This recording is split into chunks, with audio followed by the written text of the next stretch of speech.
My issue is severe bloating. Did anyone else try fix this issue with Qenda? And just wondering how long it took to see results. Did you do anything specific in your diet? Thanks for the feedback. So Alita, yeah, I'll I'll answer this one as well. Yeah, obviously a lot of people with digestive issues get bloating. Most of the people I speak to have bloating as one of the symptoms of their digestive, autoimmune and or skin condition as well. Um, what's happening is when you're eating carbohydrates, they're going down, like fermentable carbohydrates, that is, they're going down. They are going down into the small intestine. The small intestine is actually supposed to be a sterile environment. It's the large intestine that's supposed to have the bacteria in, and that's separated by the ileocecal valve at the bottom right, just above your hip bone, between your hip bone and your belly button is your ileocecal valve. That's what separates the small intestine and the large intestine. So that being said, the small intestine is supposed to be a more sterile environment. When people have carbohydrates and they've got some sort of infection or overgrowth inside their small intestine, whether it's a bacterial infection, parasite infection, viral infection and or fungal infection, and once your body's got one of those infections, it is susceptible to the others, which is why when we have the Qenda, we're focusing on dealing with all of those, whilst healing the damaged intestinal lining, cleansing the liver, adaptogenic herbs, enzymes, all the rest of it.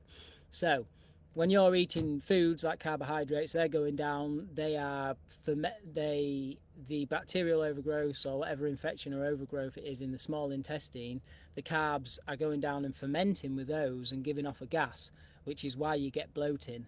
I'm not sure if you've started the Qenda or not, Alita, or if you're just asking questions about it. It works both ways with bloating. Some people can see that their bloating has gone down very fast, like it goes down within a week or so, as I've seen from reviews and stuff. But then when it comes, and some people, if they've got a lot of infections or overgrowths, you can actually get bloating as a side effect. When the Qenda's going down, it's killing off the infections and overgrowths, and you can actually get a bit of bloating from that, which is nothing to worry about. And then the second part of your question, you said, what's the best diet?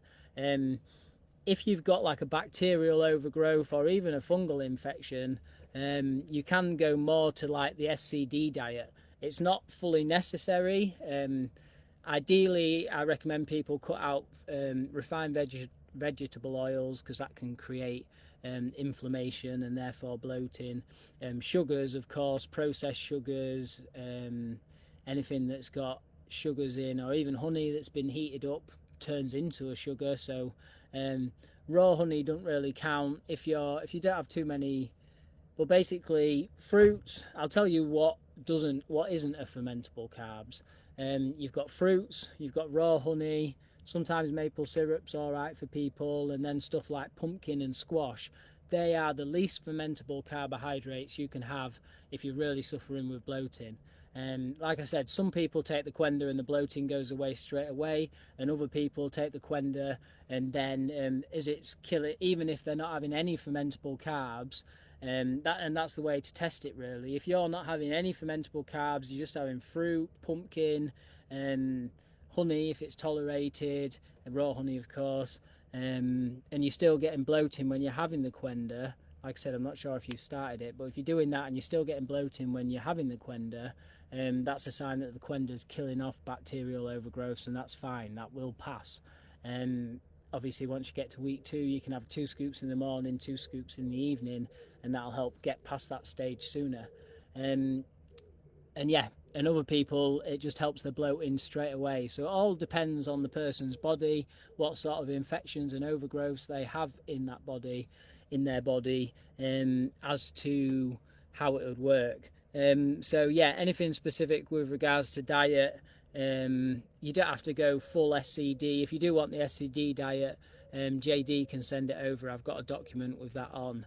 And then obviously, but the main things, like, you can still get rid of infections and overgrowths if